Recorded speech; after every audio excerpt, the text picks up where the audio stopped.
Yo, what it do, man? You back with your boy KT on KTTV1, man. Today, I got the top 10 worst QBs in the league right now. Top 10 worst. Hey, I can go ahead and name some off the top of my head. We're going to make sure we put the Ravens QB in there. Cooper Rush. But you got Kyler Murray, Geno Smith, to name a few. I don't think Carson Wentz really doing all that well this year.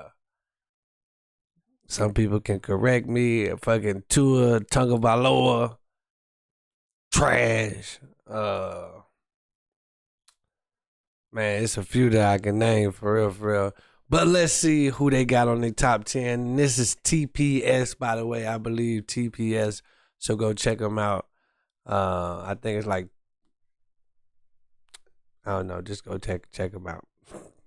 Win without an above-average quarterback. We are way past the days when star-studded teams can ride guys like Jeff Hostetler, Brad Johnson, Trent Dilfer, and Joe Flacco to a Super Bowl. As such, quarterbacks have much shorter leashes these days. You can only hold your team back for so long before a change is made. And if these NFL QBs don't pick it up soon, they'll be showing the bench or unemployment line before too long. So with that, how about we dive into the worst starting NFL quarterbacks of 2025 so far.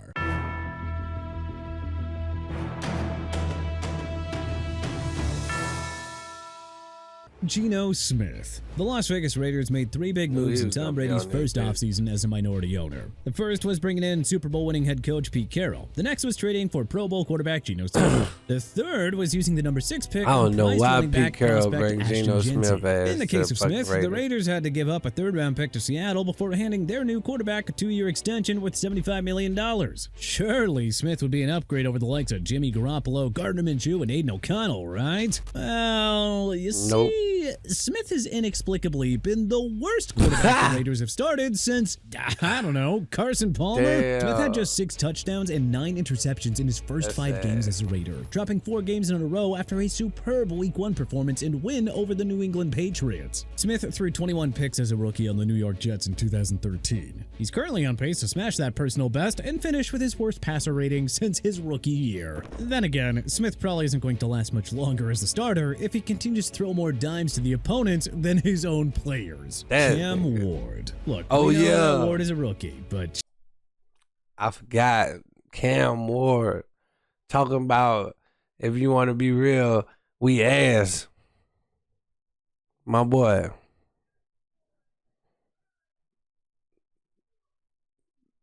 You ass too, guy.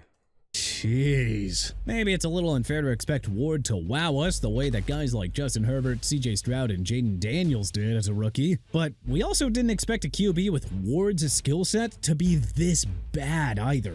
Ward lost his first 4 NFL starts and didn't pick up his first win until Week 5 against the Arizona Cardinals, who gift-wrapped that game with Amari DeMarco's Deshaun Jackson moment, among many other self-inflicted mistakes. Even after that Week 5 comeback win, Ward completed only 51.8% of pass attempts for 879 yards, 2 touchdowns, and 3 interceptions. And the so-called dual-threat QB had only 36 rushing yards on 14 carries, or 2.6 yards per carry. Ugh. This isn't to say that Ward will be a bust. I mean, former first overall picks John Elway, Troy Aikman, and Peyton Manning had horrible rookie years before becoming multi-time Super Bowl champions and Hall of Famers themselves. But man, it has been borderline unwatchable in Tennessee thus far. Was it too much to expect Ward to be better than the Titans' previous starting QBs and Ryan Tannehill and Will Levis? Like, come on. Tua Tagovailoa. No, Tagovailoa isn't the entire problem in Miami, but for a guy who got a $212.4 million extension, including $167.1 million in guarantees, well, you kinda expect a lot better. Tagovailoa and the Miami Dolphins set the tone for a disastrous year when they were crushed 33-8 by the Indianapolis Colts in Week 1.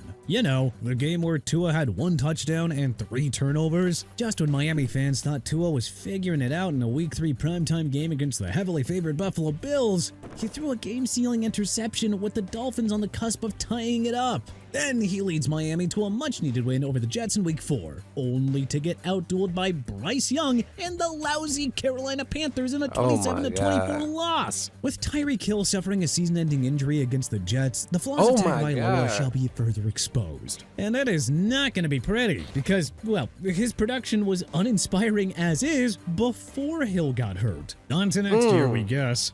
Tagovailoa's contract makes him impossible to trade in the offseason.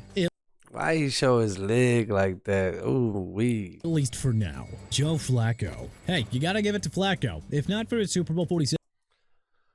Oh my God. I'm so fucking tired of Joe. I'm gonna be real, bro. Excuse my language, but oh my God, if I'm not tired of this fucking guy, man. And I'm glad he on this fucking list, but I'm not because he just did what he did to my team. Championship run in 2012, he would have been out of the league years ago, and he wouldn't have tens of millions more in his bank account. But alas, being a Super Bowl winning QB and MVP buys you a lot of time in today's NFL, even if you're simply, well, pretty darn bad. After winning Comeback Player of the Year honors with the Cleveland Browns in 2023, Flacco landed with the Indianapolis Colts and made 6 starts in place of a struggling Anthony Richardson. Despite lackluster performances as a Colt, the Browns bet on lightning striking twice and brought back Flacco in 2025 free agency. Incredibly, they named Flacco the starting QB over highly touted rookies Dylan Gabriel and Shedeur Sanders. Because, of course. Anyway, Flacco lasted just 4 games in his second stint with the Browns, throwing 2 touchdowns and 6 interceptions before being benched for Gabriel. After Week 5, he was traded to the desperate Cincinnati Bengals, who needed QB help after Joe Burrow's injury and Jake Browning's horrific performance. Pretty darn incredible, isn't it? The Bengals saw 4 horrible games from Flacco and chose him over better backup options like Kirk Cousins, Russell Wilson, and Jameis Winston. They want Flacco and Browning to save the season without Burrow. Oh man, same old Bengals have returned, folks. Spencer Rattler. Everybody knows the deal with Rattler. Same old Bengals. He must have made this video before they beat the hell out of the Steelers. I ain't gonna say beat the hell because 31-33 is not beating the hell out of nothing. But before they beat us. He is not the long-term guy in New Orleans. I mean, he's basically a bridge quarterback for their tank job this year before they find their real guy in the stacked 2026 NFL draft. Now, Rattler hasn't. I was gonna name him, but I don't know much about. But he's certainly reminding everyone why he's a former 5th-round pick. He's got some nice athletic traits, but the ceiling is just far too limited to be a quality starter in this league. Rattler lost all 6 starts in 2024 and had 4 touchdowns against 5 interceptions, never topping 243 yards in a single game. In his first 4 games of 2025, Rattler was held to under 220 yards passing. The one nice thing is, well, he doesn't turn the ball over too often. But man, the lack of accuracy and ability to push the ball downfield means that he is locked in as a backup for life after this season. Jake Browning. Browning was among the league's best backup quarterbacks in 2023, replacing an injured Joe Burrow after he suffered a season-ending wrist injury. Browning went 4-3 as a starter with a superb 70.4 completion percentage, 12 touchdowns, and only 7 interceptions. But that was 2 years ago. This is now. One can understand why the Bengals initially put their faith in Browning when Burrow suffered a long-term turf toe injury in Week 2, but Zach Taylor's patience in Browning lasted way too long this time, and it likely cost the Bengals their season. Browning was horrific in 3.5 games before the Flacco trade. He lost all 3 starts by double-digit points, throwing 6 touchdowns against 8 interceptions with a putrid 70.5 passer rating. You'd think extra time learning in Cincy's star-studded offense would have helped Browning improve from 2023, but no. Oh, one day the Bengals will realize the importance of having a proven and quality insurance option behind your star signal caller. Russell Wilson. A month before they traded up for Jackson Dart in the first round, the New York Giants signed Wilson and Jameis Winston in free agency. Now they have 2 veteran bridge QB options as insurance policies. After selecting Dart with the number 25 pick, Giants head coach Brian Daboll stressed that Wilson was their starter. And boy, that did not last long. Considering that Wilson put up not so terrible stats with the Denver Broncos and Pittsburgh Steelers in 2023 and 2024 respectively, it felt reasonable to think that he could get something going with Malik Neighbors, Wan'Dale Robinson, and Tyrone Tracy Jr. Or not. Wilson lost all 3 of his starts, tossed 3 touchdowns against as many interceptions, and had a 59.5 completion percentage and a 78.9 passer rating, both career lows. Finally, he was benched in favor of Dart after a humiliating home loss to the Kansas City Chiefs in Week 3. 5 years ago, Wilson was a surefire Hall of Famer who had several opportunities to win more Super Bowls. But given how the last 5 years have gone, well, it sure feels like he's played his way out of the Hall of Fame. The awful finish in Pittsburgh and a horrendous start in the Giants all but confirmed. Damn. How do you play your way out of the Hall of Fame? That's fucked up. He can't be trusted as a starter anymore. Kyler Murray. Who knows? Maybe I knew he Kyler was Murray on this hasn't been horrible motherfucking this year, but jeez, even his biggest fans He's so rough to have watch. to be at the end of the rope with him. We're now into year 7 of the Murray era. We have been making excuses for him time and time again. First, the supporting cast was the issue. Damn, you Then sound like a fan. Kingsbury was suddenly the problem. Then the offensive line. Then they were rebuilding under Jonathan Gannon. But come on, Bro, it sound like, oh, dude, bro, TPS, he sound like he a Cardinals fan. Murray had no excuses heading into 2024 or 2025. After another hot and cold season last year, the number 1 pick of 2019 has not looked any better this year. Oh, and by the way, he has Trey McBride and Marvin Harrison Jr. as his main weapons. Most other NFL QBs can only dream of such a tandem. Murray's inaccuracy, inability to close out games in the fourth quarter, and unhealthy habit of holding onto the ball too long continue to plague him in 2025. And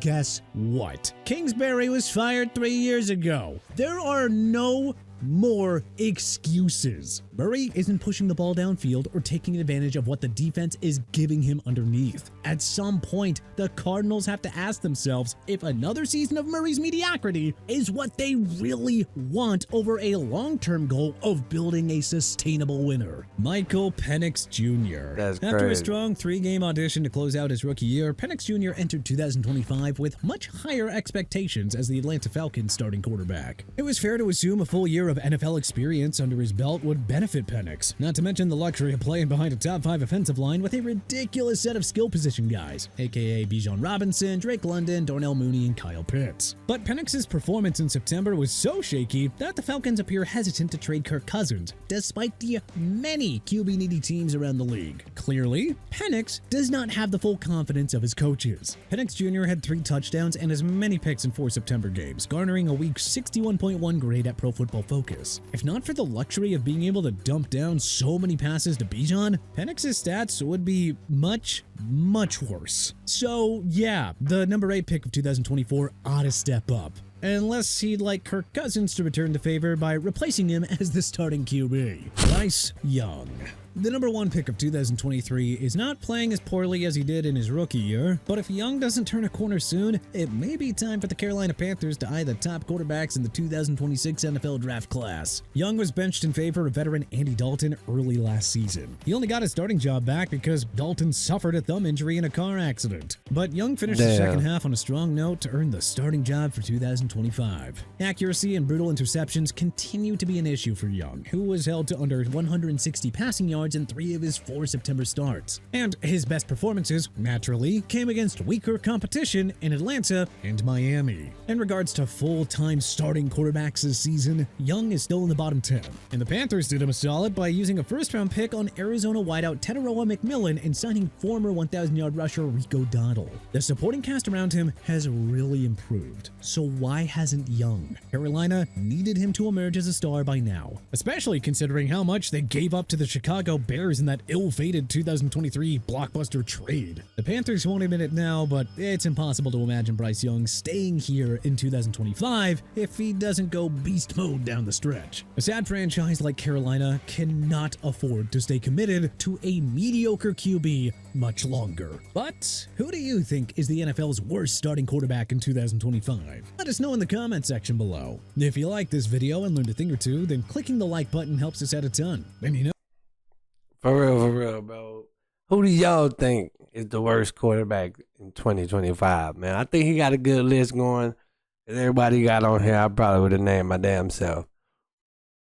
But let's go, man. If you're still in this video, man, hit that like button. That's what it do, man. If you new and you enjoyed the video, hit that subscribe. I'm gonna bring you more videos like this. Plus, I do reactions all the time. Try to do at least one every Sunday. If I don't do it that Sunday, it's gonna be that Monday. Let me know your team. Let me know who to react to. I got you. Peace.